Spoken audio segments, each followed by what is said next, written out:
people have something called mass psychosis, which means that as groups of people come together, their individuality starts to blend into a new norm, right? So you by yourself, you can maintain your own beliefs and principles and ideas and moral guideposts, right? But as soon as we put you with somebody else, you start to blend in with them. It might only be 2% different from what you believe, but you start to become something else. The same thing happens when you start to bring family units together, or community units together, or employer units together. You've heard of a company culture. What is a company culture?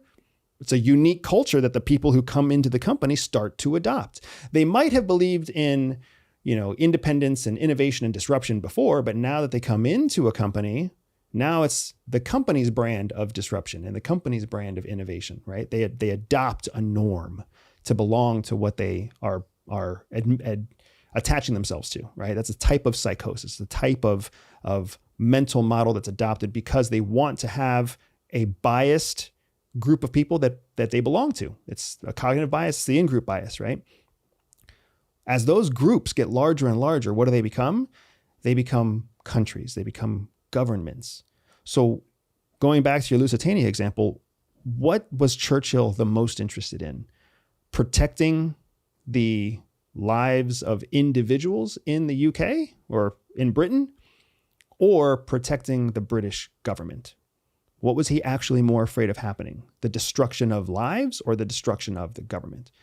His job was to protect the government, because as long as a government exists, then the ideology of a country exists. Individuals come and go, right? The US government isn't there to protect the American people.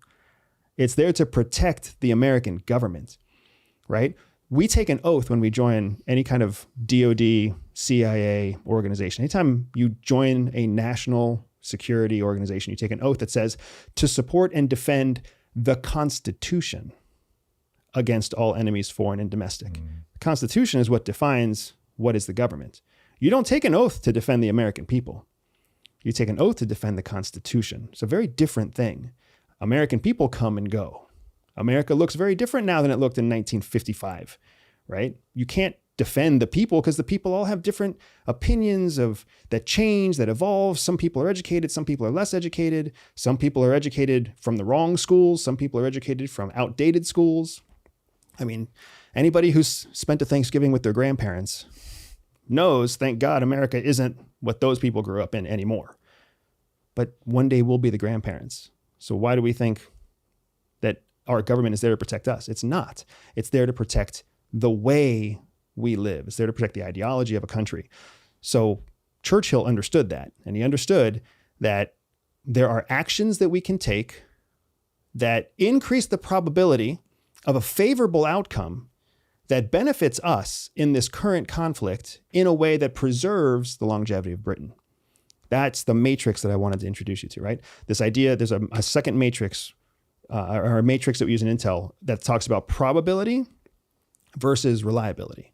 And the probability of an outcome and the reliability, meaning the trustworthiness of the information that we're getting, right? Those two things together help us determine what actions we do take and what actions we don't take, because we want to take an action that we have a high reliability. We highly believe that the probability is equally high, right? So we have strong information that we deem to be true, that this action that we take will have a high probability result that benefits us. So we want to take high probabilities of high reliability information. We don't want to take somebody one time said one thing and we were like, oh, that's an interesting nugget that gives us a high probability of success. That's not reliable. But when multiple people are saying something and it has a high probability of giving us the outcome we want, then we take action. So the idea of retrofitting a civilian passenger ship and inviting more passenger ships into a region, specifically in the hopes that a mistake will happen, or even better, a mistake doesn't happen, like what happened here. The Lusitania wasn't a mistake. It was carrying ammunition. It was carrying weapons that supported a conflict.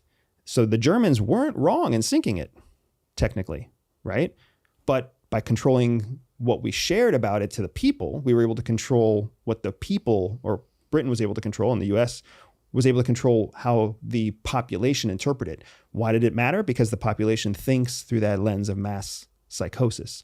Same thing with weapons of mass destruction in Gulf War. Yeah. Right? Same thing with 9/11. 9/11 happened. We were all afraid of terrorists. India and Pakistan are at each other's throats right now for the same fucking terrorists in Pakistan that are doing the same kind of shit they were doing before. Where was Osama bin Laden killed? Pakistan. Who was an ally to the United States during the war on terror? Pakistan. Who didn't give America the ability to fly in and kill Osama bin Laden? Pakistan. So we took that authority on our own. I say that because the example that you have in World War I just plays out over and over again throughout the world of conflict. You look at what's happening right now with Hamas and Israel. I would argue that there's multiple reasons why Hamas is getting the outcome they want. Even though Israel's also getting certain outcomes that they want also, now there's a leverage game because Hamas understands that if they capitulate, Israel's not going to slow down. There's no reason for them to believe that Netanyahu is going to stop committing atrocities across Gaza if they give him his hostages. No reason to believe that. Same thing between Russia and Zelensky in Ukraine. They're at a place now where they have more to gain by not cooperating than they have to gain by cooperating. That all of those situations, in their perspective, increase the probability of favorable outcomes for their individual countries. Putin believes he will make Russia stronger. Netanyahu believes he'll make Israel stronger. Hamas believes they will survive through this conflict and radicalize more Muslim Palestinians than ever before. Zelensky believes that he's going to somehow return 1991 borders to Ukraine, even though his own top generals tell him he won't. They're all doing it because they think like individuals, because when you get a group of humans together, they start to become a new singular organism. And the organism, in many cases, is the government itself, its own entity. Okay, so are there limits? So taking it back to Epstein, hey, I'm not saying you, but I'm just saying they went and got pedophiles, presumably, allegedly, for a whole bunch of powerful people. And it's like, if somebody had that similar view, like, is it like, yeah, no limits. I don't like it, but there's no limits. It doesn't sound right to say there's no limits, but I'm using the word right and wrong. I'm trying to actually ask myself, like, and here's the rubric. Here's the scenario that's going on in my head with your question, right? Here is an American citizen standing right here, right? 33-year-old mother of a 18-month-old child. She lives in Wisconsin. She goes to work every day online, trying to make her Etsy store work. And she's been married for 7 years. And she's a positive, helpful, loved individual, American citizen. Here is a Pakistani citizen who's a scumbag, who was raped as a child and who from that has become a pedophile because now he doesn't understand sex. So his only understanding of sex is what was done to him. So now he's a pedophile in Pakistan. Would I give him child porn to get secrets from him to keep her safe? I think I would. It keeps her safe. Would I kill him to keep her safe? I think I would. Because as long as he exists, he might pose a threat to her. And the world of reliability and probability that I was just telling you about, that matrix, when we have high reliable information that there's a high probability that this guy is planning an attack that might harm her, what's my limit? Because her could be my mom. Her could be my wife. Her could be my daughter. And this is my moment to decide what I do to him. And I want to do to him what I would hope somebody would have done to protect my mom and what I hope somebody will do one day to protect my daughter. That's my calculation because I'm thinking through that lens of survivability. I need her to survive. This is the future of our country. This guy's already fucked. He's already a bad guy. We got to remember that we do horrible shit to bad people. Bad according to our moral definitions of right and wrong, good and bad. They're already intending to do harm to national security interests. If he wants to blow up some dude in India, not my problem. If he wants to rape some kid from Singapore, not my problem, right? She's my problem, not these other folks. That's the calculation that we work with. And inside that calculation, what wouldn't I do to protect her? I don't think there's much. Take Israel, Palestine, Absolutely. where obviously there's so much international outrage. In fact, there was just a murder as we're recording this of 2 Israeli embassy employees where the guy was screaming, "Free Palestine." It's like, okay, well, from his perspective, if he's running that same calculus, then presumably he's like, yeah, what's the problem? Right. If I'm able to draw attention to my cause and get more supporters so that we can defend ourselves, then all's fair, right? Take what's going on in South Africa. There's hundreds of years of injustice. And so, yes, we're going to kill a few white farmers and we're going to take their land back. Fuck them. Like, I've got to think about mine. As an international community, when it's not us fighting for us, but it's us fighting for a moral framework, or is that delusion on my part? And Tom, you're being ridiculous. This is all leverage. Yeah. This is just leverage. They put a bit of lipstick on it that they call moral framework, but this is really just leverage. How do we think about it internationally? Your morals are being defined for you. That's how you need to think about it. You haven't defined them for yourself. You weren't given the freedom or the flexibility to define them for yourself. You were put into a structured system, a structured school system, a structured educational system, a structured religious system, a structured professional system. Like, you have been shaped. So your morality has been shaped by the government that sits at the wheel. There was a time when it was morally repugnant to think that black people and white people were equal. That was shaped. And then it was changed. And now people would still argue that there are plenty of racists out there who still think black people and white people aren't equal. But at a government level, it's been moved. The dial has been changed quite a bit, right? There was a time when we thought that it was a great idea to have children performing labor in the fields. Now we don't think it's such a great idea. There was a time when we thought it was better to keep women systematically underpaid. Now we're going through a transition where are we trying to systematically bring women up to the same pay scale as men based exclusively on their gender? So what's morally acceptable changes over time. Why? Is it you that changes? No, it's the government that changes the levels of what is morally acceptable and not morally acceptable. Sometimes that comes through social reform.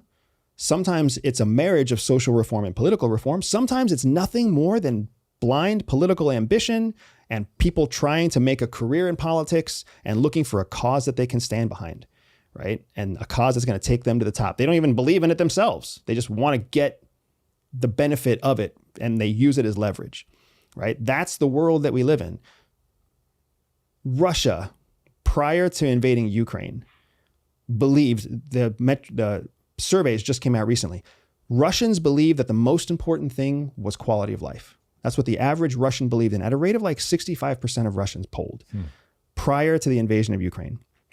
For the first 18 months of Ukraine, they still majoritively believed in that. But there was an increasing belief that power and global power and the respect for their global power, that opinion also started to rise. So now, 2 years plus later, Russians believe predominantly that the most important thing for them is the perception of global power, not quality of life. The contingent of Russians that care about quality of life is down like 25% compared to the group that wants to believe that global power is the most important thing.